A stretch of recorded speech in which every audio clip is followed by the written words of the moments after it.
Hello students. आज हम C plus plus की इस क्लास में बहुत ही इम्पोर्टेंट टॉपिक सीखेंगे, डिस्ट्रक्टर। जिस प्रकार कंस्ट्रक्टर क्लास के मेंबर को इनिशियलाइज करने के यूज़ में आता है, उसी प्रकार डिस्ट्रक्टर एक स्पेशल फंक्शन है जो कि क्लास के मेंबर को मेमोरी से डिस्ट्रॉय करने के यूज़ में आता है। यदि क्लास के मेंबर को हमको मेमोरी से डिस्ट्रॉय करना है तो सी प्लस प्लस एक स्पेशल फंक्शन प्रोवाइड कराती है जिसका नाम है डिस्ट्रक्टर।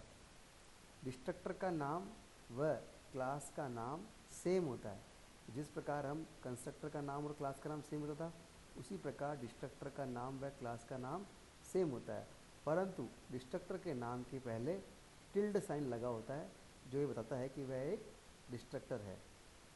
डिस्ट्रक्टर का भी कोई रिटर्न टाइप नहीं होता है तथा डिस्ट्रक्टर पब्लिक सेक्टर में डिक्लेयर होना चाहिए।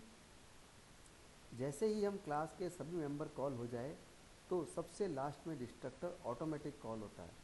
जिस प्रकार क्लास का ऑब्जेक्ट क्रिएट होते ही कंस्ट्रक्टर कॉल होता है, उसी प्रकार क्लास के सभी कार्य होने के बाद, सभी मेंबर कॉल हो जाने के पश्चात सबसे लास्ट में डिस्ट्रक्टर कॉल होता है।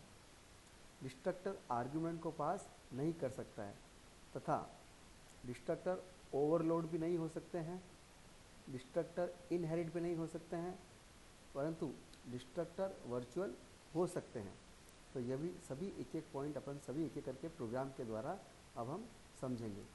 जैसे उदाहरण के लिए हमने एक प्रोग्राम बनाया जिसमें हमने दो वेरिएबल लिए, क्लास इंटीजर आई और जे, और हमने बनाया public maths I equal to 10 and J, ये हमारा कंस्ट्रक्टर है। फिर हमने एक फंक्शन बनाया वॉइड सम आई प्लस जे।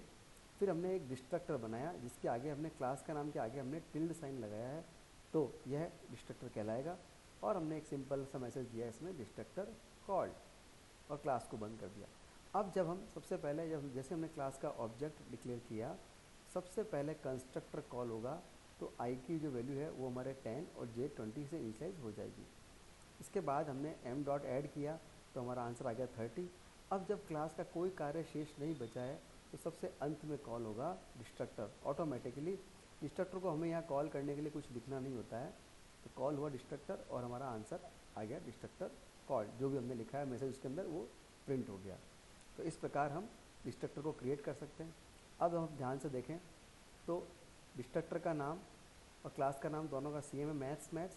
डिस्ट्रक्टर के नेम के आगे टिल्ड साइन लगता है। इसका कोई रिटर्न टाइप नहीं होता है, अर्थात वॉइड वॉइड कुछ नहीं होता है, अपन सिंपल क्लास लिखेंगे। तथा यह कोई भी आर्ग्यूमेंट पास नहीं कर सकता है, इसीलिए आर्ग्यूमेंट पास नहीं कर सकता, इसलिए यह ओवरलोड भी नहीं हो सकता है। अब हम इसे सी प्लस प्लस प्रोग्राम के अंदर एग्जीक्यूट करते हैं।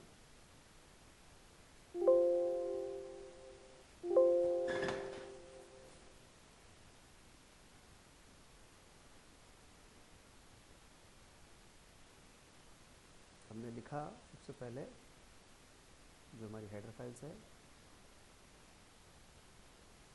हमने क्लास मैथ्स, और हमने दो वेरिएबल इनिशियलाइज किए आई और जे, पब्लिक, और हमने कहा मैथ्स,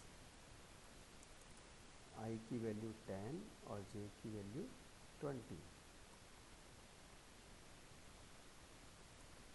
वॉइड ऐड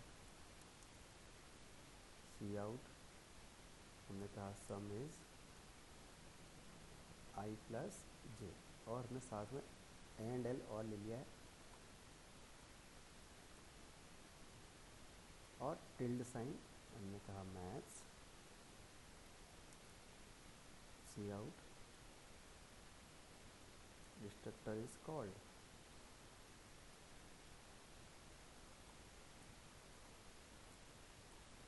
हमने कहा void main C R, class का ऑब्जेक्ट बनाते ही कंस्ट्रक्टर कॉल हो जाएगा। अब हमने कहा हमारे एम डॉट ऐड। अब हम डिस्ट्रक्टर को कॉल करने के लिए कुछ नहीं लिखेंगे, डिस्ट्रक्टर ऑटोमेटिकली कॉल होगा। तो हमने रन किया तो देखिए सम इज 30। अब चूँकि डिस्ट्रक्टर से लास्ट में कॉल हुआ है तो हमें वो आउटपुट दिखाई नहीं दे रहा है, परंतु हम उसे इस प्रकार दे सकते हैं। फाइल पे हमने क्लिक किया और डॉट शेल, तो देखिए sum is 30 and destructor is called, answer आ रहा हमारे। वापस हम लौटते हैं सी प्लस प्लस पे। तो इस प्रकार डिस्ट्रक्टर सबसे लास्ट में कॉल होता है और क्लास के जो भी मेंबर इनिशियलाइज हुए हैं उसे हम इसके द्वारा आसानी से डिलीट कर सकते हैं।